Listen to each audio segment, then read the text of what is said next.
de toda Latinoamérica.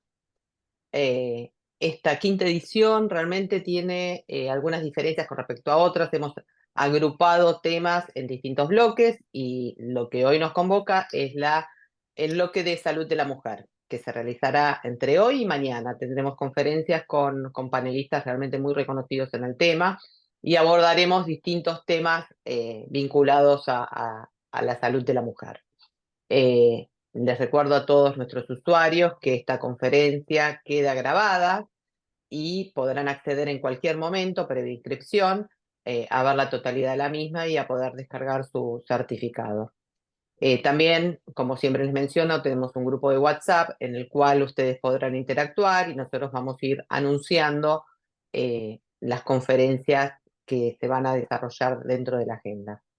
Bueno, sin más, en esta primera conferencia de nuestra quinta edición, tenemos el honor de contar con la doctora Gladys Fernández, que es una médica especialista en ginecología y reproducción.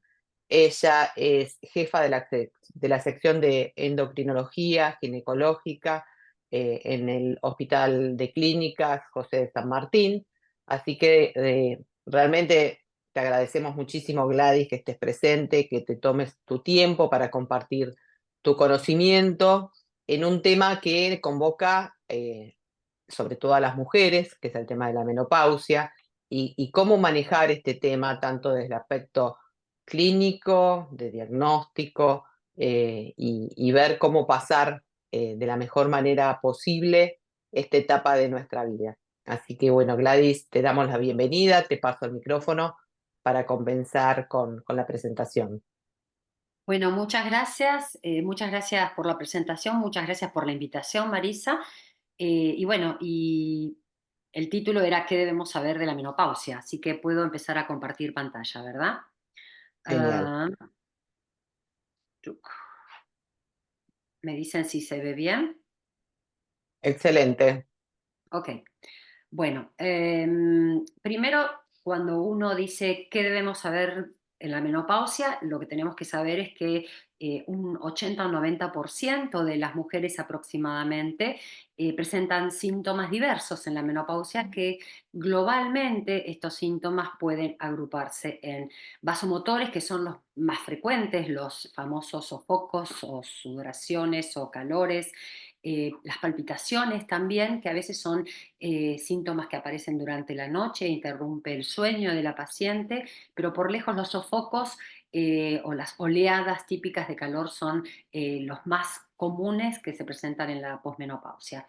También tenemos otro grupo que hace referencia a síntomas psicológicos. Es bastante frecuente que la mujer cambie de humor, tenga algunas mujeres, lamentablemente, tienen depresión. Hay 3 momentos de la vida donde hay depresión, por suerte esto es poco frecuente, que son los momentos donde se observa que hay una caída de estrógenos, y esto pasa en el periodo premenstrual cuando se producen los ciclos menstruales, pasa en el posparto por la gran caída de los estrógenos placentarios, y obviamente en estas mujeres que tienen esta susceptibilidad del sistema nervioso central a la caída de estrógenos, no les va a ser indiferente la caída de estrógenos de la menopausia.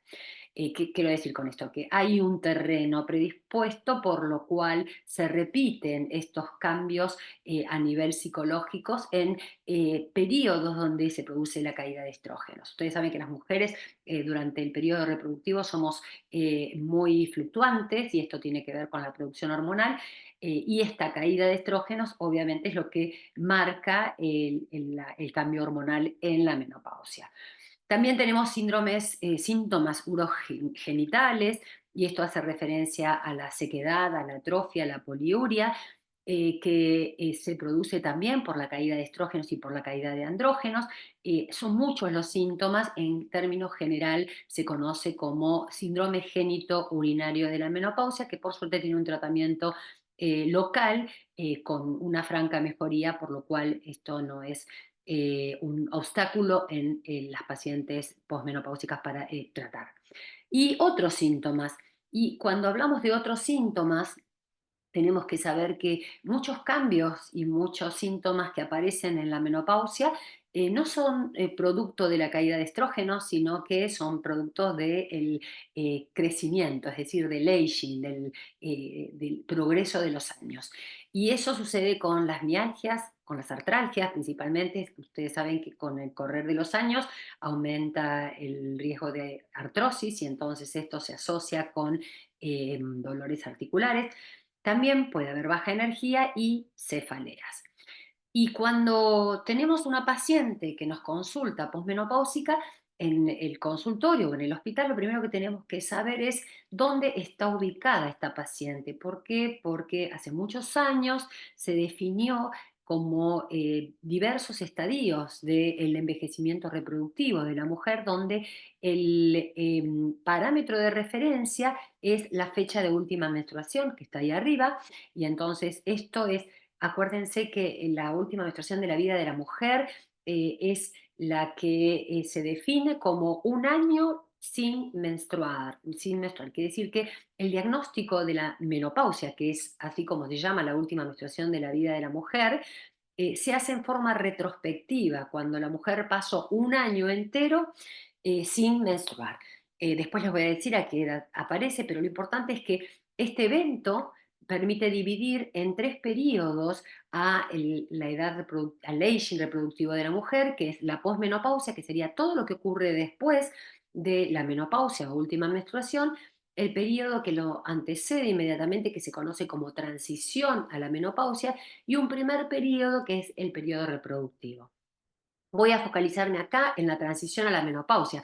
¿Por qué? Porque la transición a la menopausia es la que comienza cuando hay una variabilidad de los ciclos menstruales de 7 o más días. Quiere decir, esta mujer venía menstruando regularmente y de pronto dice, yo antes menstruaba cada 30 días y ahora estoy menstruando cada 21 días. Entonces ahí ya sabemos que entró en la transición a la menopausia. Esto es la transición temprana. Pero luego sigue otro periodo que se conoce como transición tardía, que se inicia cuando hay un salteo menstrual. Quiere decir que se perdió un ciclo menstrual. Quiere decir que hay 60 o más días desde la última menstruación. Se dice que este proceso de transición a la menopausia, generalmente la transición se inicia a los 47 años y tiene una duración promedio de 4 años. Varía de paciente a paciente, pero lo que hay que saber es que en la transición tardía, en este periodo donde hay un salteo, es donde aparecen los calores. Fíjense que es el momento donde los síntomas vasomotores son comunes, pero principalmente lo vamos a ver como, con más frecuencia en lo que se conoce como posmenopausia temprana. ¿Y esto qué sería? Sería específicamente los 2 primeros años después de la última menstruación. Y esto quiero hacer una referencia importante acá, que a diferencia de lo que sucede con el síndrome genitourinario de la menopausia, que como dije antes son todos aquellos síntomas que hacen referencia a la atrofia urogenital, estos aparecen tempranamente. Fíjense que incluso aparece mientras que la paciente está con sus ciclos menstruales, todavía no está menopáusica. Acá ya aparecen los calores y también en la posmenopausia temprana. Hay muchas mujeres que los calores no les molesta. Un tercio de las mujeres tienen síntomas vasomotores que la invalidan o alteran su calidad de vida. Y fíjense que muchas de ellas, cuando aún sin tratamiento, van a ver que estos síntomas vasomotores desaparecen.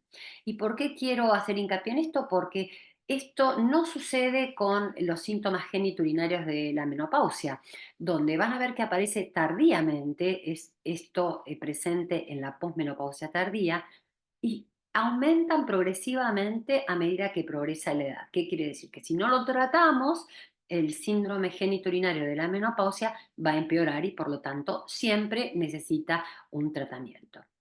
Con respecto a la edad de la menopausia, sabemos que la edad habitual de la menopausia es alrededor de los 50-51 años. Esa es la edad promedio, pero la mayoría de las publicaciones dicen que puede ser natural de acuerdo a la etnia, de acuerdo al país donde vive la paciente, de acuerdo a los antecedentes familiares, entre los 45 y los 55 años. Quiere decir que entre 45 y 55 años se consideran normales, menopausias normales.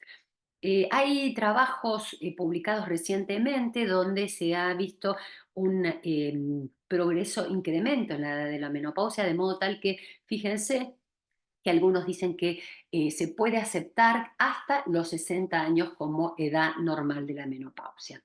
¿Qué sucede cuando la menopausia, es decir, acuérdense, es la última menstruación en la vida de la mujer, con diagnóstico retrospectivo, se presenta entre los 40 y 45 años? Estamos hablando de lo que se conoce como menopausia temprana, que es una variación de lo normal, pero que, como van a ver ahora, se asocia con mayor riesgo cardiovascular. Y finalmente, otro concepto es lo que se conoce como insuficiencia ovárica prematura, que son aquellas mujeres que tienen su última menstruación de la vida antes de los 40 años, y esto sí es una entidad patológica que siempre requiere tratamiento. Ahora, ¿qué es lo que sucede? En las mujeres donde la menopausia aparece antes de los 45 años y principalmente antes de los 40 años, se observó que había un 50% más de incremento con respecto a aquellas que tienen una menopausia edad normal del riesgo de enfermedad cardiovascular y un aumento del 10% de mortalidad por enfermedad cardiovascular y por mortalidad por cualquier otra causa. Y entonces, lo primero que quiero comentar y lo primero que tenemos que hacer es ver otra visión de la menopausia, como se publicó, saben que este año, no recuerdo en qué mes fue, pero salió todo un Lancet dedicado a la menopausia. Entonces dice que tenemos que cambiar la visión que tenemos habitualmente de la menopausia, normalizar la menopausia y sobre todo empoderar a la mujer para el manejo de la menopausia. Ellos dicen que, y lo que es cierto, que la mayoría de las pacientes consultan para informarse, no porque van a buscar tratamientos. Por lo tanto, nosotros como profesionales de salud le tenemos que dar acceso a información, información basada en evidencia científica, realista y equilibrada. Tenemos que ayudarla a la toma de decisiones compartidas. Esto no tiene que estar sesgado por la industria. El médico que atiende a esta mujer tiene que ser un médico empático, que sea comprensivo, que la pueda escuchar, además de informar a la paciente, y que le ofrezca tratamientos, los tratamientos que tenemos disponibles, que pueden ser tratamientos farmacológicos y tratamientos no farmacológicos, tratamientos farmacológicos hormonales o no hormonales. Tenemos que ponerle en la mesa toda la disponibilidad de tratamiento y explicarle los riesgos y beneficios de cada uno. Principalmente hay que desestigmatizar a la mujer. Esto es muy importante. Hay una campaña fundamental y muy, muy seria en Europa, donde el objetivo es desafiar el estigma, ese estigma negativo que se tiene sobre la menopausia como una época de decadencia de la mujer, y tratar de crear un ambiente de trabajo favorable a la menopausia y obviamente acceder a las herramientas que apoyan la toma de decisiones sobre los tratamientos. La Organización Mundial de la Salud dice que empoderar a la mujer en la menopausia significa darle todas las herramientas para que ella tenga estrategias para que pueda conocer, para que tenga confianza y para que pueda autodeterminarse para poder gestionar la salud y tomar decisiones basadas en información. Por lo tanto, lo que se observó es que cuando empoderamos a la mujer, estamos optimizando la autogestión de salud y además estamos promoviendo la desmedicalización, porque esto ya se ha hecho en distintas especialidades médicas y se observó que el empoderamiento puede mejorar muchos de los síntomas que tiene la paciente. Y de hecho, ellos recalcan en la publicación que se hizo ahora en el 2024 que ya en el 75 se decía que un tratamiento universal para la población femenina es claramente un estímulo a la industria farmacéutica. Por lo tanto, recuerden que cuando la paciente menopáusica viene al consultorio, lo primero que tenemos que hacer es informarla, concientizarla y sobre todo empoderarla.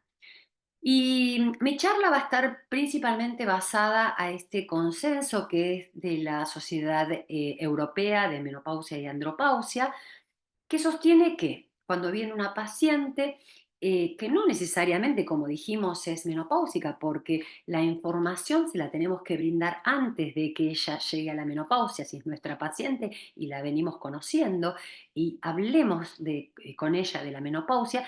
Expliquémosle qué va sucediendo con los estadios del aging reproductivo, en qué periodo de la vida está esta paciente, y recabemos si tiene una historia personal, la historia personal, la historia familiar, y valoramos la presencia de síntomas con uno de los, hay muchos cuestionarios, nosotros utilizamos el Menqual, y luego vamos a hacer un screening. Acá, Marisa, me apareció un cartel que dice un participante habilitado a los subtítulos. ¿Qué hago? ¿Lo cierro?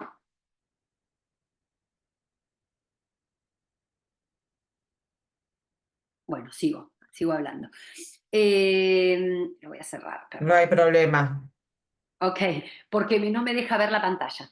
Bueno, entonces, ¿qué vamos a hacer? Es el momento que tenemos que realizar el screening de nuestra paciente. Recuerden que muchas veces los ginecólogos somos considerados los únicos médicos cabecera de esta mujer. Entonces, no nos olvidemos que hoy se bajó la edad de la colonoscopía, por lo tanto, a los 45 años tenemos que estimular para que esta paciente se haga screening colonoscópico, pero además es el momento donde vamos a hacer no solamente la valoración ginecológica con el Papa Nicolau, sino es la oportunidad para hacer una valoración cardiovascular de la mujer, donde vamos a determinar el índice de masa corporal, la circunferencia de cintura, la circunferencia de nuca, determinar la presión arterial, y habitualmente lo que hacemos es evaluamos el riesgo cardiovascular, que después voy a hablar, a 10 años. Y también es el momento donde vamos a hacer una valoración del riesgo mamario. Para eso utilizamos también scores, que después se los voy a mostrar, para ver cuál es el riesgo de cáncer de mama de esta mujer a 5 años. Y entonces, ¿qué quiero mostrarles? Que lo que tenemos que hacer entonces, siempre como primer medida, además, es alentar todos los cambios de estilo de vida. Si es una mujer perimenopáusica que en realidad tiene calores, pero como les dije antes, está en la transición tardía, recuerden que también necesita asesoramiento para un método anticonceptivo. Y hay que tomar decisión compartida con la paciente sobre cuál es la estrategia terapéutica más adecuada, pero como pilar fundamental es estimular una dieta adecuada, estimular la ingesta adecuada de calcio y vitamina D, si no lo tiene con la dieta, el suplemento, estimular la actividad física. Ustedes saben que es muy importante la actividad física. Se recomienda 150 minutos o más por semanas de actividad física de intensidad aeróbica, de actividad moderada, o 75 de actividad aeróbica de intensidad vigorosa, asociada por lo menos 2 veces por semana a fortalecimiento muscular. Después les voy a mostrar cuál es la pirámide. Y obviamente esto está asociado a medidas generales que todos conocemos, que es reducir el estrés, mejorar el sueño. El sueño es fundamental como estrategia de ayuda en nuestras pacientes. Y obviamente disminuir en la dieta todos aquellos que sean gatilladores de los síntomas vasomotores. ¿Qué quiero mostrarles acá? La pirámide de actividad física es muy sencilla. Hay que reducir el sedentarismo de cualquier forma, tratar de estimular, fíjense, por lo menos 2 veces por semana, ejercicio, actividad física de fortalecimiento. ¿Qué se entiende por fortalecimiento muscular? Al menos 10 minutos de repeticiones de 8 a 15 veces de los principales, de fuerza, de los principales grupos musculares. Quiere decir que tengo que hacer fuerza con los principales grupos musculares. 3 a 5 veces por semana, ejercicio aeróbico, y diariamente tratar de llevar a cabo un estilo de vida que sea, por ejemplo, el caminar, el utilizar las escaleras, pasear las mascotas, etcétera. ¿Qué pasa con la dieta? Cuando uno tiene una paciente con sobrepeso y obesidad, se vio que para el descenso de peso cualquier dieta es buena, no importa la dieta hiperproteica, las dietas cetogénicas, cualquier dieta es buena mientras que sea una dieta hipocalórica. Ahora, con respecto a una dieta saludable, por lejos se sabe hoy que la dieta mediterránea es la más importante en este aspecto y aquí tienen la pirámide de la dieta mediterránea donde hay que reducir la cantidad de, dulces, obviamente, y principalmente estimular la ingesta de pescados, de mariscos, de frutos secos y diariamente verduras y frutas en la comida diaria. Entonces, ¿qué hacemos con la paciente? Viene la paciente, suponiendo que esta paciente ya la informamos y bueno, y no tiene síntomas climatéricos, la empoderamos o tiene síntomas que son leves pero no le alteran su calidad de vida, bueno, esto es perfecto, siempre vamos a estimular los cambios de estilo de vida. Ahora, si nos encontramos con una paciente que realmente tiene síntomas de moderada a severa magnitud que le alteran la calidad de vida, sabemos que la terapia hormonal de la menopausia va a ser el gold estándar para tratamiento. Pero entonces nos tenemos que preguntar, primero, ¿la paciente tiene indicación de la terapia hormonal menopausia? Segundo, ¿la paciente desea recibir terapia hormonal menopáusica? Tercero, ¿la paciente tiene contraindicación para el uso de estas hormonas? Cuarto, ¿el riesgo de la paciente permite su uso, el riesgo cardiovascular y el riesgo de cáncer de mama? Bueno, entonces, indicación. ¿Por qué hablo de esto? Porque cuando vemos las indicaciones para el uso de terapia hormonal, fíjense que no está aprobado para las artralgias, ni para las mialgias, ni para el aumento de peso. Uno tiene que ser consciente que las indicaciones de la terapia hormonal para la menopausia son cuatro, que es síntomas vasomotor moderado a grave, la prevención de osteoporosis en mujeres posmenopáusicas, en toda aquella mujer, como dijimos antes, que tiene una insuficiencia ovárica prematura, quiere decir que tiene una detención patológica de su función ovárica, es decir, una menopausia antes de los 40 años, y como cuarto eslabón es el tratamiento tópico vaginal en aquellas mujeres que tienen síndrome génito urinario de la menopausia. Esta no es una indicación de terapia hormonal de la menopausia sistémica. ¿Y qué dicen las guías estas de la Sociedad Norteamericana de Menopausia, pero que concuerdan con la Sociedad Internacional de Menopausia? Que la terapia hormonal menopáusica es el gold standard para el alivio de síntomas vasomotores moderados severos, que mejora el sueño en estas mujeres donde los sofocos nocturnos las despiertan y que los beneficios superan los riesgos cuando lo administramos en mujeres menores de 60 años con menos de 10 años de la menopausia que no tienen contraindicación, ya sea para los síntomas vasomotores o para la prevención de la pérdida ósea y reducir la fractura. Entonces, la segunda, si esta paciente tiene indicación, la segunda pregunta que nos hacemos es, ¿la paciente desea recibir terapia hormonal? ¿Por qué? Porque yo les dije que hay un tercio de las mujeres con síntomas climatéricos que tienen severos síntomas climatéricos y que alteran la calidad de vida. Los síntomas climatéricos se estiman que duran un promedio de 7,4 años, pero fíjense que se estima que solamente el 27% de ellas recibe tratamiento hormonal. ¿Y por qué? La mayoría, porque tiene temor, temor al cáncer, por eso acá eh, tenemos que ser empáticos con la paciente e informar cuál es el riesgo, cuál es el beneficio de la terapia hormonal y saber que si esta mujer tiene menos de 60 años, tiene menos de 10 años de la menopausia y no tiene contraindicación, los beneficios superan los riesgos. Son muy pocas, después vamos a ver las contraindicaciones del uso de terapia hormonal menopausia. Y entonces, si esta paciente no puede recibir hormonas, voy a recurrir a tratamientos no hormonales. Y rápidamente, como para resumirlos, hay dos grandes grupos de terapias no hormonales en la menopausia, que son las terapias alternativas y complementarias o los tratamientos farmacológicos no hormonales. Cuando uno habla de las terapias alternativas y complementarias, está hablando de dos grupos, que son los medicamentos o las prácticas. Cuando hablamos de medicamentos, tenemos, que seguro son conocidos por todos, las terapias basadas en plantas, donde están los fitoestrógenos, las hierbas, el Black Josh, la planta de San Jorge, las hierbas medicinales de San Juan, perdón, el aceite de prímula, el ginseng, el ginkgo biloba, el cannabis, Fíjense que hay una lista enorme de terapias alternativas medicamentosas que se utilizan como también suplementos dietarios. Después les voy a decir cuál es la evidencia, que también lo tenemos que informar a la paciente. Y hay prácticas alternativas y complementarias, donde está la acupuntura, la terapia conductual cognitiva, la hipnosis, yoga, respiración pausada, la homeopatía y además tenemos el mindfulness, que es la reducción de estrés con atención plena.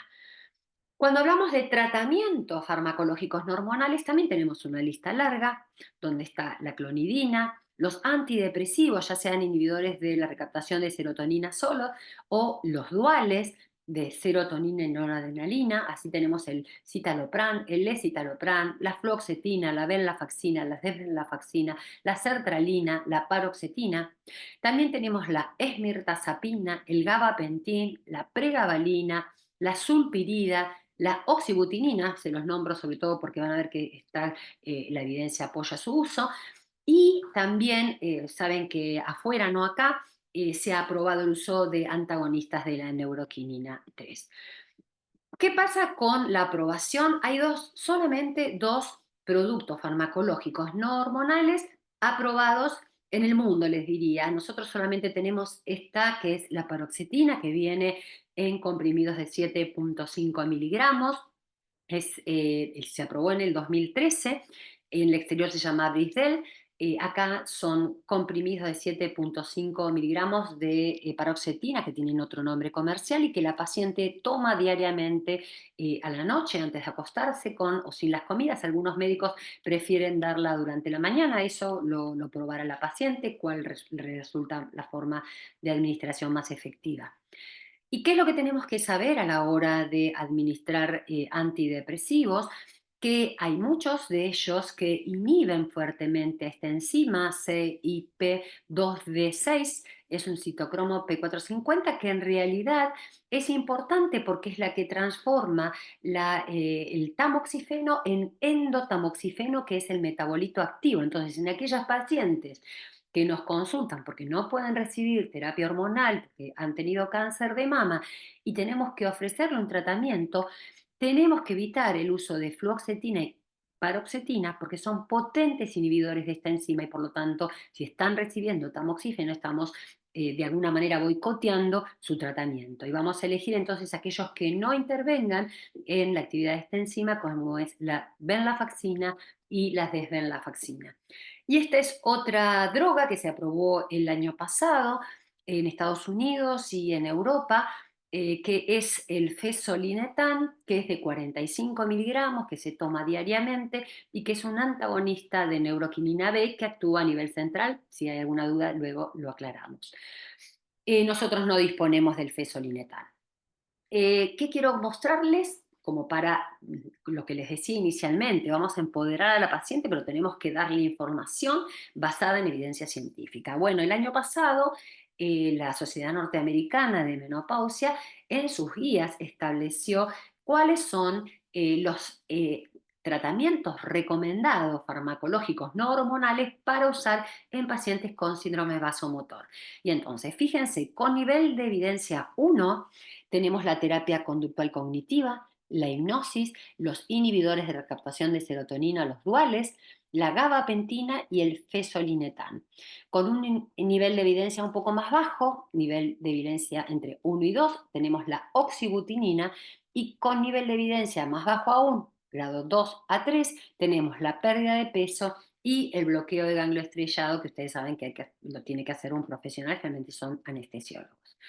Entonces, la tercera pregunta que nos hacemos es, ¿la paciente tiene contraindicado el uso de hormonas? Y bueno, como decía antes, son muy pocas las contraindicaciones del uso de terapia hormonal de la menopausia. Fíjense que nos alcanza los dedos de una mano. El cáncer de mama, la enfermedad severa activa hepática, enfermedad cardíaca coronaria, la CB, y eventos tromboembólicos.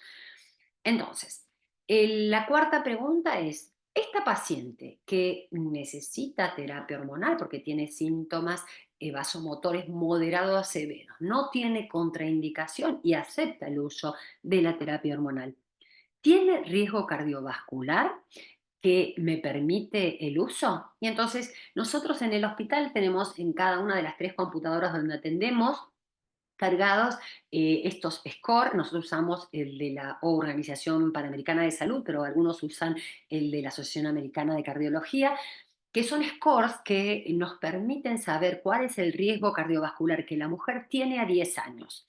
¿Por qué? Porque el riesgo cardiovascular, si es alto, contraindica el uso de terapia hormonal de la menopausia. Y entonces, por ejemplo, en el OPS lo dividen bajo, menos de 5% el riesgo a 10 años, moderado de 5 a 10% y alto, que no importa si es muy alto o crítico, cuando es más del 10% contraindica el uso de terapia hormonal. Entonces, esto me permite saber, primero, si la paciente puede recibir terapia hormonal y segundo, si la puede recibir, qué tipo de estrógenos. ¿Por qué? Porque el estrógeno, ustedes saben que tiene mayor riesgo cardiovascular, tiene mayor riesgo tromboembótico, mayor riesgo de producir hipertensión arterial. Recuerden que sobre todo si se administra vía oral, el pasaje por hígado es el que va a estar asociado a mayor riesgo cardiovascular. Por eso, una vez que le hacemos la valoración del riesgo cardiovascular, en nuestro caso por el OPS, vemos que si este riesgo a 10 años es bajo, menos del 5%, le podemos dar cualquier tipo de estrógeno, esto es oral o transdérmico. Si en cambio el riesgo es moderado, 5 a 10%, solamente tenemos que darle estrógenos vía transdérmica, porque sabemos que el oral le va a aumentar el riesgo. Y obviamente si el riesgo es alto, tenemos que evitar el uso de estrógenos. Y finalmente, la última pregunta que nos vamos a hacer es, ¿qué riesgo de cáncer de mama tiene la paciente? Y para eso también en el hospital tenemos en los 3 lugares de atención computadoras donde vamos haciendo, nosotros tenemos bajado el Instituto Nacional del Cáncer, donde contestamos estas preguntas que tiene el calculador, que están relacionados con el riesgo de cáncer de mama a 5 años que tiene la paciente y en base al puntaje que nos va a arrojar este calculador, vamos a saber que si el riesgo de cáncer de mama es alto, tenemos que evitar el uso de terapia hormonal en estas mujeres. Entonces, nos permite, otra vez, el riesgo de cáncer de mama a 5 años, saber si la paciente puede recibir terapia hormonal y si la puede recibir, cuál es el progestágeno que vamos a dar. ¿Por qué? Porque ustedes saben que en el WI el aumento del riesgo de cáncer de mama que se vio después de los 5 años fue la asociación de estrógenos equinoconjugado asociado a acetato de medroxiprogesterona. Los estudios que utilizan progesterona natural micronizada no están asociados a mayor riesgo de cáncer de mama. Por lo tanto, si el riesgo de cáncer de mama con el score es alto, más del 15%, vamos a evitar el uso de terapia hormonal. Si el riesgo es moderado de 1 a 67 a 5% a 5 años, vamos a elegir la progesterona natural micronizada. Y si el riesgo es bajo, esto es menos de 1,67% a 5 años, vamos a elegir cualquier gestágeno. Quiero mostrarles acá que cuando uno ve qué pasa con el riesgo cardiovascular de cáncer de mama, perdón, en las mujeres, fíjense que cuando vemos sobre 1.000 mujeres que utilizan la terapia hormonal, la terapia con estrógeno solo se asoció con un descenso de menos de 4 casos de cáncer de mama cada 1.000 mujeres, mientras que, como les dije antes, estrógenos asociados a progestágenos, pero esto es asociado a medroxiprogesterona, lo que se ha publicado, a más de 4 casos más por 1.000 mujeres, pero si uno mira, el BMI mayor de 30 es el principal factor de riesgo para el cáncer de mama. Por eso, insisto que en nuestras pacientes lo primero que tenemos que hacer es estimular hábitos de vida saludables. Fíjense cómo la actividad física baja 7 casos por 1.000 mujeres y obviamente una ingesta moderada de alcohol también está asociado con un aumento de 5 casos por 1.000 mujeres de cáncer de mama. Entonces, una vez que pasamos las 5 etapas y la mujer puede recibir terapia hormonal menopáusica, nosotros vamos a preguntarnos qué esquema le vamos a administrar, qué dosis vamos a administrarle y cuánto tiempo.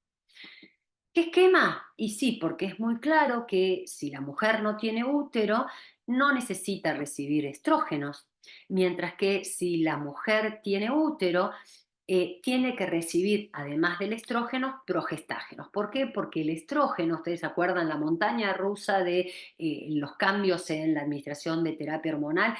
Inicialmente, en los años 60, el uso de estrógeno solo nos enseñó que aumentaba el riesgo de cáncer de endometrio. Por eso, cuando volvió a renacer la terapia hormonal en los años 70, era estrógenos asociados a progestágenos en aquellas mujeres que tenían útero.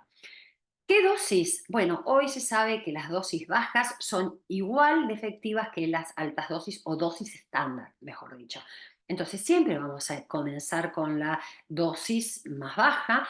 ¿Por qué? Porque si la paciente tiene buena respuesta, vamos a continuar con esta dosis baja.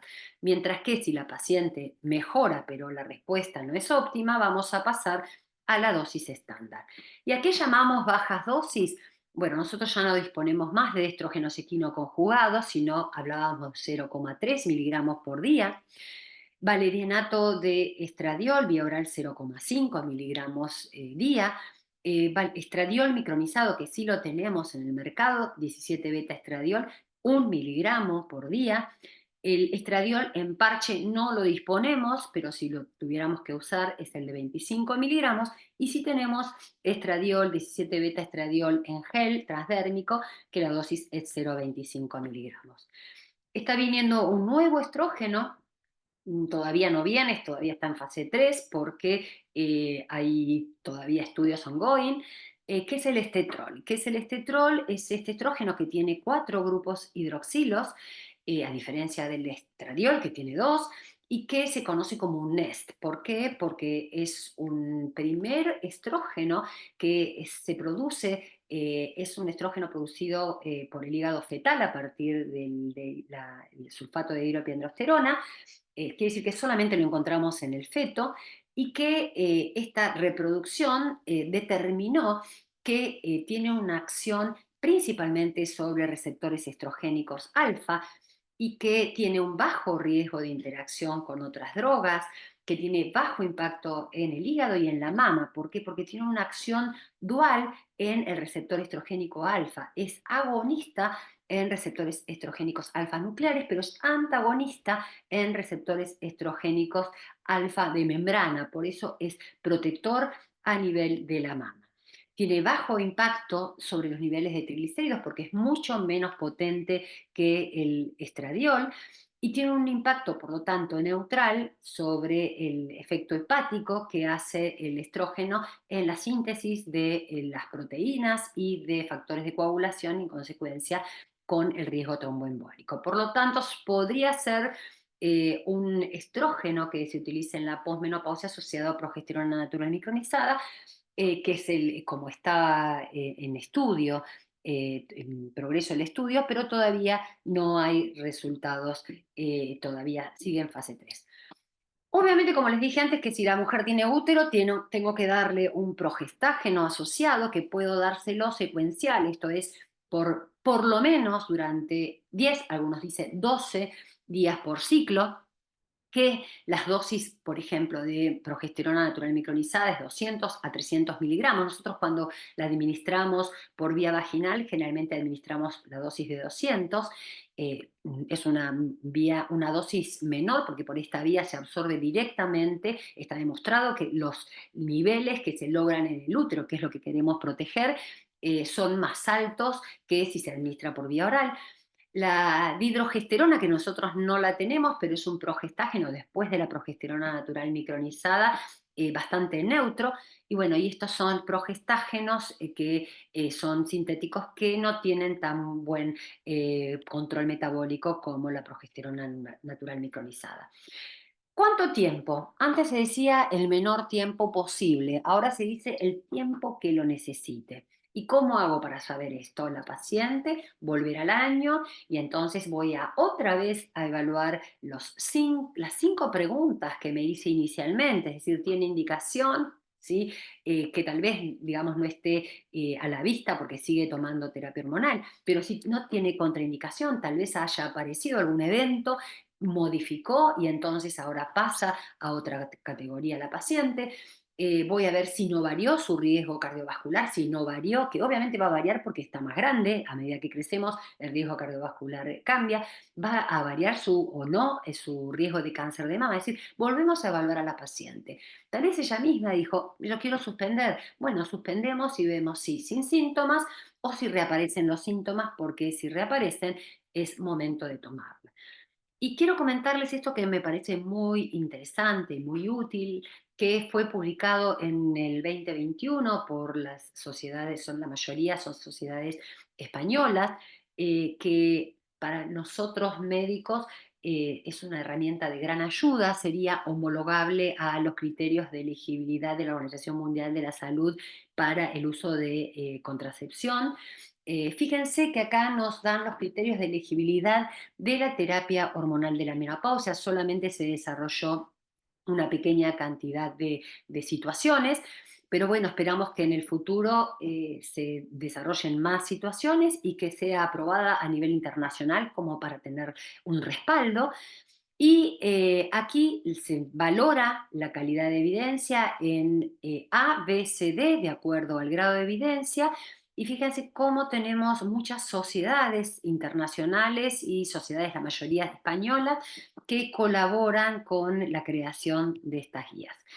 Y entonces, para redondear, quiero decirles que ante una paciente posmenopáusica que nos consulte, la Endocrine Society dice que lo primero que tenemos que hacer, como dijimos antes, es valorar en qué estadio de su aging reproductivo se encuentra la paciente, definirlo, acuérdense si la paciente fue operada, si solamente si se sacaron los ovarios, ahí decimos está posmenopáusica, pero si la paciente conserva los ovarios conserva actividad ovárica, no es necesario hacer ninguna determinación hormonal porque se entiende que después de los 45 años, cualquier mujer que consulte por sofocos, esto o alteraciones del ciclo se va a deber a la menopausia.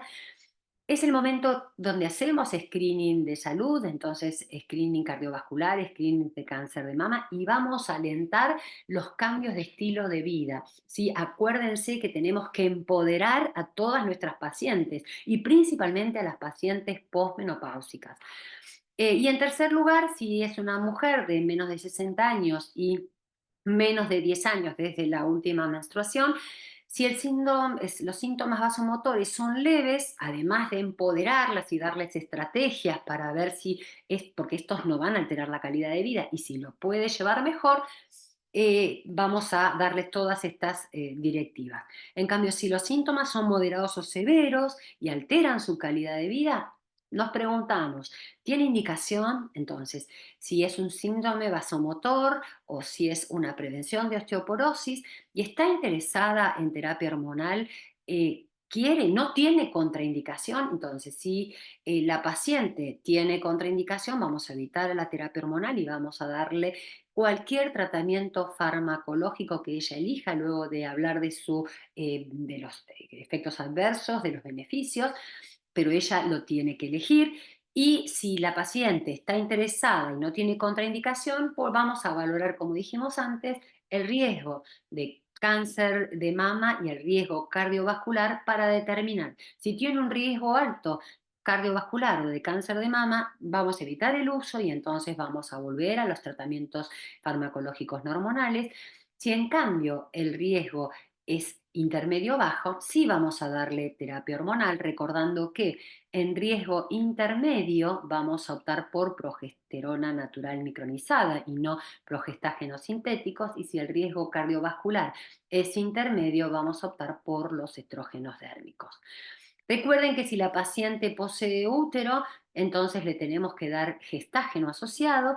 Y aquí recordarles que hay otras opciones de tratamiento que tenemos en el país, como es la tibolona que es una droga que simula la acción estrogénica, androgénica y progestacional, y que en el exterior están los TISEC, que es la Asociación de Estrógeno Equino Conjugado, asociado a base de oxifeno, que es un antiestrógeno en mama, por lo tanto no aumentó el riesgo. Y obviamente la paciente va a elegir si la terapia hormonal que ella quiere recibir, la quiere recibir en forma cíclica, recordando que si la recibe en forma cíclica va a tener sangrado por deprivación, o si la prefiere recibir en forma combinada continua, y entonces en ese caso puede ser que tenga algún sangrado irregular en los primeros 6 meses de uso, pero luego entra en amenorrea. Es fundamental siempre, nosotros lo hacemos con todas las pacientes, que tengan un soporte donde puedan acceder a información. Hay mucha información en Internet que no tiene aval científico, por eso la paciente se tiene que ir de nuestros consultorios con una información que esté respaldada por evidencia científica. Acá tenemos varias, nosotros optamos por este que salió ahora en el Lancet, que es My Menoplan, que brinda una información que no está vinculada con la industria, que no tiene ningún sesgo y que también permite a la paciente interconectarse con otras mujeres que tienen o están atravesando este periodo de la vida.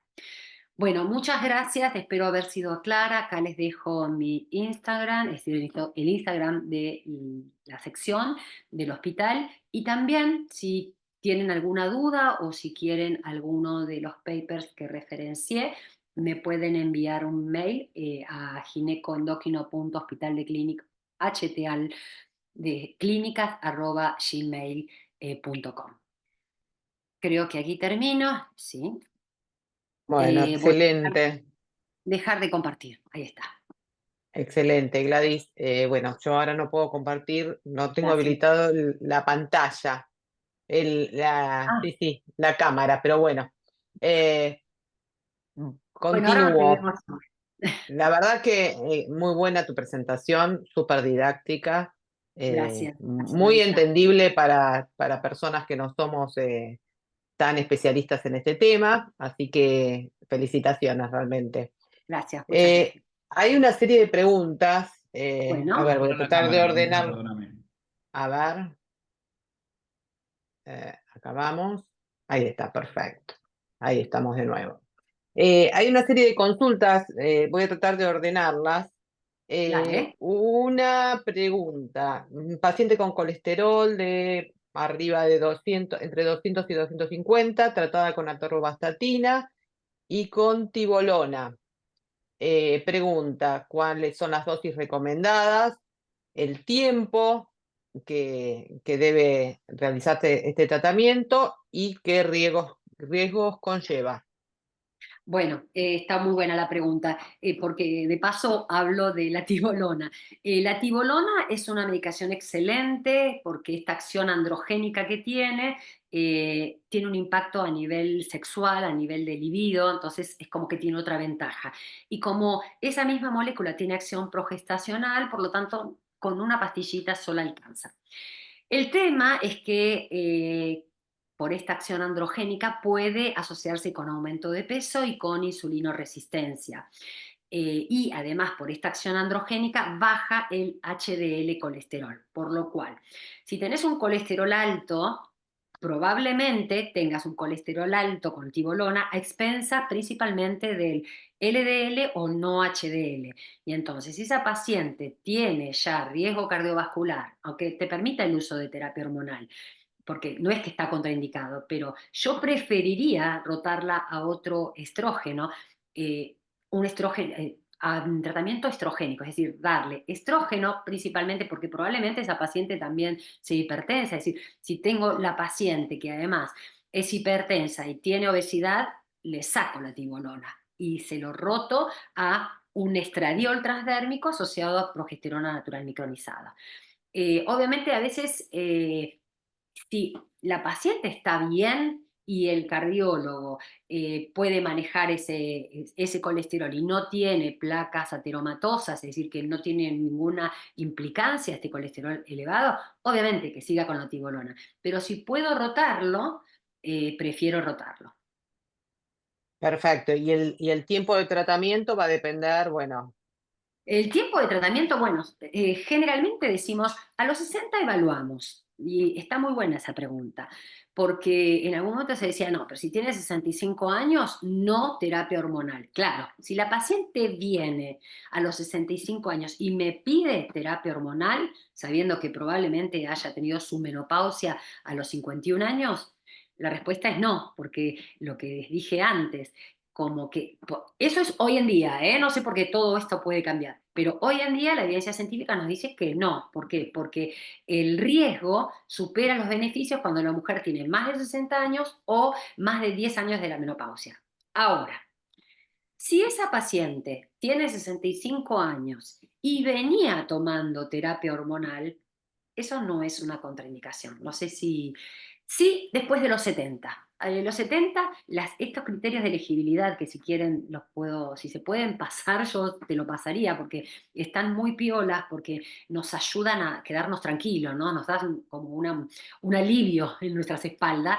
Dicen que cuando vos tenés más de 70 años, no sería ni indicación, obviamente no para iniciar, pero tampoco para continuar. Así que ese sería el rango de la edad. Perfecto. Bueno, un poco creo que la respondiste esta pregunta. Dice, ¿cuáles son los criterios para definir el riesgo cardiovascular, ¿no? Cuando hablabas del 5%. Exacto, nosotros hacemos siempre el score, llenamos, está el de Framingham, pero que es más viejo, pero bueno, lo que tengan, cualquier, en general, cuando nosotros hicimos una prueba en el hospital y poníamos a la paciente, a la misma paciente, le hacíamos, porque tenés que llenar casilleros, es decir, la edad, la presión arterial, el colesterol, te van preguntando datos. Eso está bueno que lo bajen cada uno en su computadora. Y pusimos el score y lo calculamos de acuerdo a Framingham, de acuerdo a la Sociedad Americana de Cardiología y de acuerdo a la Organización Panamericana de Salud. Y nos dimos cuenta que todos coinciden, no hay mucha diferencia entre uno y otro. Así que el score que tengas, esa es la forma de calcular el riesgo cardiovascular. Excelente. Nos preguntan si podemos copiar nuevamente el Instagram, si lo podemos poner de nuevo. No Sí. sé si querés escribirlo en comentarios en el chat del grupo, así Ok. la gente lo puede tomar. Eh, bueno, y después te felicitan por la disertación. Eh, Nos dicen, Cecilia Fenini te manda un mensaje que dice un placer escucharte y Cecilia. dice... ¡Ah! Eh, Qué Cecilia lindo. va a disertar después en la próxima conferencia, así que los dejamos a todos Beso también grande a invitadas. Cecilia. Eh, Nos pregunta ella si el DEA no se usa más. Ay, qué linda. Eh, sí, lo usamos para, igual es off-label, Cecilia. Ella sabe que nosotros, digamos, yo trabajo con la doctora Susana Leiderman, que es una eminencia, y en el tema de hormonas, ella fue la pionera en trabajar en el uso de dehidroepiandrosterona. La dehidroepiandrosterona es un andrógeno débil que la realidad tiene efectos positivos. Eso es lo que se comunicó inicialmente, ¿no? Efectos positivos sobre el humor, sobre el bienestar, pero la única, Cecilia, la única indicación real es en aquellas pacientes que tienen insuficiencia adrenal y por lo tanto vos, además de darle el reemplazo corticoide, le das la dehidroepiandrosterona. El resto que hacemos lo hacemos off-label. Excelente. Bueno, también nos dicen si podés poner algún dato para contactarte, no sé si te atendés en consultorios, si atendés en el hospital de clínicas, me imagino también. Sí, sí, sí. Espera, estoy Eh, sufriendo a- para mandar esto del Instagram, que no me resulta fácil. Ah, Dale, no lo puedo pegar. Sí, yo atiendo consultorio, acá está, es lo mismo que el otro. Eh, Atiendo en consultorio, pero bueno, el hospital es como nos apasiona y tengo un grupo magnífico de gente, somos un montón. Tengo la suerte somos 12 y somos 6 endocrinólogas y 6 ginecólogas. Así que tenemos un montón de gente capacitada. Ginecoendocrino, estoy luchando para poner los datos. Ginecoendocrino, ahí está, muy bien. Ya está, ya lo logré, genial. ¿eh? Genial. Bueno, Otra pregunta, ¿cómo tratar el síndrome genitourinario de la menopausia? Bueno, el síndrome genitourinario, como les dije antes, ¿no? Es el conjunto de signos y síntomas que se producen por la caída de estrógenos. Y esto lo que da principalmente es sequedad, atrofia urogenital. Como les dije también, esto aparece tardíamente, que quiere decir, no es la primera consulta. Y como hicimos para empoderar a la paciente antes de la menopausia, ya venimos trabajando en esto, explicándole los calores y todas esas cosas, también le vamos a explicar antes de que le aparezca que se empieza a secar la piel. Además, yo siempre digo, no le echemos la culpa de todo a los ovarios, es el crecimiento. Nos dijeron que a los 40 años vamos a tener que usar anteojos. Y yo me acuerdo que tenía 45 y no usaba. Dije, ay, yo no voy a usar. Claro, 45 me tuve que alcanzar los anteojos. Después se nos seca la piel, se nos secan los ojos. Bueno, la vagina es otro tejido más que se seca. Así que no vamos a escapar a esto y no solamente tiene que ver las hormonas, sino tiene que ver el crecimiento, el proceso del aging. Entonces, ¿qué tenemos que hacer? Hidratarla. Así como nos ponemos crema, yo siempre le digo a las chicas, traten de utilizar humectantes, lubricantes eh, para la relación sexual y fuera de la relación sexual un ovulito o una crema que tenga estrógenos. ¿Por qué? Porque el estrógeno va a estimular el epitelio, estimula la vascularización, estimula el tejido conectivo y entonces mejora la calidad de la vagina. Se usa, a veces se usa, si, por ejemplo, a mí me pasa a veces que la paciente le hago un Papa Nicolau, yo pensé que estaba bien y me dice el Papa Nicolau, atrófico, inflamatorio, se sugiere repetir, tratar y repetir. El tratar es, dale más porque te estás quedando corta. Entonces, yo ahí le doy una dosis de ataque, le digo, colocate un óvulo por noche, 14 noches, volvé y te repito el PAP. Y después le digo, baja la cantidad de estrógenos y fíjate lo que estés cómoda. Que capaz que ella está cómoda con 1 o 2 óvulos por semana. Igual siempre promover y estimular la actividad sexual es lo más importante para el cuidado de la vagina. Y también desde el año pasado, ahí yo les dije que el síndrome genitourinario se debe a la caída de estrógenos y de andrógenos. Bueno, y ahí sí lo que le gusta a Cecilia, la de hidroepiandrosterona, Ceci, que es en óvulos, es también llamada prasterona y que se aprobó para el uso local. ¿Por qué? Porque parece que a nivel vaginal cumple más el principio de la intracrinología. ¿Qué es esto? Es una hormona que entra a la célula, es metabolizada por distintas enzimas y de acuerdo al tejido donde está se va a originar un estrógeno o un andrógeno. Quiere decir que vos le das DEA a la célula vaginal y puede originar, según lo que necesite, estrógeno y andrógeno. Parece que el andrógeno, que no se lo darías con la administración de óvulos locales de estrógeno, es el que mejora aún más las terminales nerviosas y entonces tiene menos dolor. Por eso estos óvulos, el tema es que son carísimos los óvulos de DEA y está aprobado porque los estudios que se hicieron con la DEA local, esto es local, no es oral, eh, se hicieron durante uso continuo una vez a la noche al acostarte durante 12 semanas. Entonces mi pregunta es, ¿quién puede sostener colocarse todas las noches durante 3 meses debido a un óvulo? ¿No? Es medio... En el hospital estamos haciendo un trabajo para ver, evaluar la no inferioridad de la administración de 3 veces por semana, que es lo mismo que hacemos con el óvulo de estrógeno, que nos parece que es menos costoso, obviamente, y además es más fácil de lograr una buena adherencia con la paciente. Excelente. Eh, Siguiendo con DEA, Sonia nos pregunta, nos dice, no debe tomarse en periodos prolongados, ¿no? No, no hay estudio. La DEA, si se toma, quiere decir vía oral, sí, lo podés tomar el tiempo que quieras. Es más, Sonia, te voy a decir, en Estados Unidos, como el tema es que es de venta libre, los compras en las drugstore, no pasa por la FDA, su aprobación, su venta. Entonces, la gente va y compra en los drugstore esos frascos que tienen 1000 comprimidos y lo toman toda la vida. Es un andrógeno débil y también cumple los criterios de la intracrinología. ¿Qué quiero decir con esto? Que cuando vos le haces la determinación en sangre, después de tomar DEA, es poco probable que te mueva mucho los niveles hormonales. Por eso la DEA se puede tomar el tiempo que quieras. Perfecto. Nos preguntan también qué opinas del uso de la paroxetina de 7 miligramos. 7,5.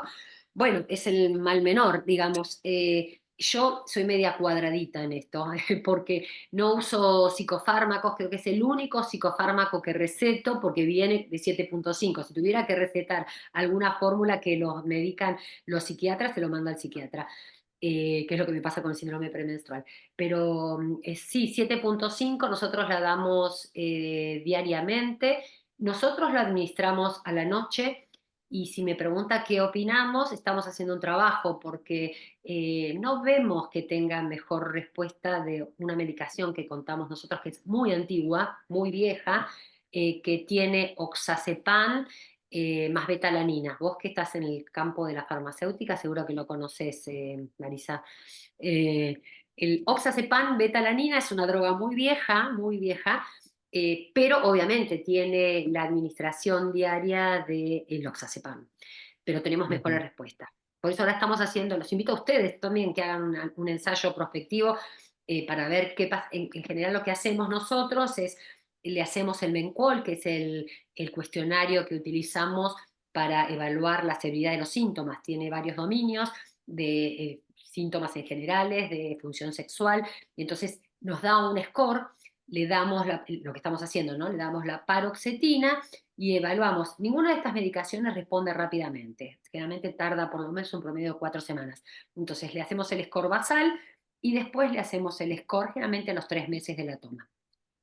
Lástima que la paroxetina es bastante costosa y para nuestras pacientes hospitalarios no estamos teniendo un buen N. Así que es un Ujú. trabajo que me gustaría, pero la plata no, no nos ayuda. Bueno, otra pregunta, ¿cómo decidimos qué tipo de tratamiento hormonal indicar? Bueno, decidimos el tratamiento básicamente si la paciente tiene un riesgo cardiovascular moderado o, como dije antes, un riesgo de cáncer de mama moderado, porque ahí sabemos que nosotros queremos dar hormonas bioidénticas y acá va otro concepto. Las hormonas bioidénticas son las que son idénticas al organismo, que son fabricadas por la industria farmacéutica, pero que son idénticas al 17 beta estradiol circulando y idéntica a la progesterona natural micronizada. Entonces, la idea es que si el riesgo cardiovascular, como dije antes, es intermedio, ahí le decimos a la paciente que tiene que elegir el estradiol en forma transdérmica y si el riesgo cardiovascular de cáncer de mama es intermedio, vamos a elegir una progesterona bioidéntica. En general, en esto sí tenemos una diferencia importante, en general muchas cosas, ¿no? Pero acá sí hay una diferencia muy importante en lo que hacemos en el hospital y en el consultorio, porque a veces nos pasa que en el hospital, el mal menor, la paciente está muy sintomática, no tiene contraindicación de terapia hormonal, tiene un score de riesgo cardiovascular bajo, y entonces, y mama también, le damos lo que tenemos libre, que se lo podemos donar, digamos, que son los anticonceptivos. Ustedes saben que hay anticonceptivos orales que tienen estrógenos naturales, valerato de estradiol o estradiol. Entonces, esas pacientes le vamos a dar esos anticonceptivos hasta los 55 años. Es una forma de ayudarla.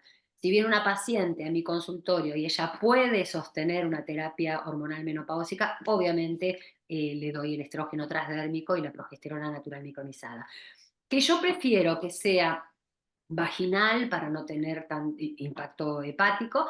Eh, la ventaja que tiene cuando lo toma por vía oral es que da metabolitos que aumentan, alteran el GABA y entonces da sueño y las pacientes que se despiertan con sofocos me lo agradecen si le doy para tomar en forma continua todas las noches una pastillita de 100 miligramos de progesterona natural micronizada. En cambio, si no tiene disturbios en el sueño, la vía vaginal es bastante más fisiológica. Excelente. Bueno, última pregunta, dice, ¿hay alguna indicación que se usa solo gestágenos a pesar de tener útero?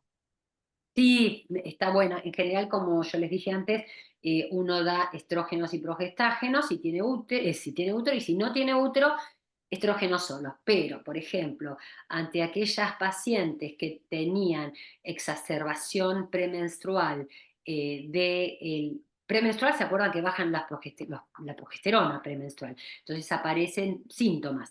Y hay mujeres que tienen exacerbación premenstrual de su epilepsia o de su migraña. Esas serían pacientes que, a pesar de no tener útero, voy a tener menos sintomatología cuando le doy estrógenos y progestágenos continuos. Y otra indicación más frecuente y más conocida por los ginecólogos es aquellas pacientes con endometriosis severa, que vienen con síntomas vasomotores moderados a severos que alteran la calidad de vida y que no se dieron con tratamiento farmacológico hormonal. Entonces, a esas pacientes hay que ayudarlos en alguna forma porque tienen una calidad de vida alterada. Entonces, acá es la única indicación donde le voy a dar un estrógeno a baja dosis asociado a una administración continua, combinado de progestágenos. Bueno, bueno, Gladys, la verdad un placer haberte tenido en Latam Hospitals en esta quinta edición, en haber hecho la apertura de las conferencias de la semana. Muy interesante realmente lo que has planteado y bueno, esperamos tenerte presente el año próximo en nuestra sexta edición. Y a todos los que están viendo esta conferencia, les recordamos que queda grabada, que la semana próxima la vamos a subir a la plataforma y en caso que les haya resultado interesante, pueden invitar a sus colegas a que accedan a la misma, simplemente se tienen que registrar e inscribirse y van a tener acceso gratuito para poder verla. Creo que es una conferencia que tiene mucho valor para darle divulgación. Así que Gladys, muchísimas gracias. Gracias a vos Y por la invitación, Marisa. Y no, empoderemos a las menopáusicas, ¿eh? a las 40 y algo. Obvio. A las mujeres. Bueno, a las mujeres. Bueno, muchísimas gracias, Gladys. Y Gracias. como les dije antes, a las 11:40 comienza la conferencia de la doctora Cecilia Fenili, que ya es parte del plantel del CEMIC, en donde vamos a hablar de las interferencias farmacológicas con las hormonas. Así que, bueno, otro tema muy interesante vinculado a este tema. Muchísimas gracias a todos. Nuevamente, gracias, Gladys. Un saludo. Chao, chao.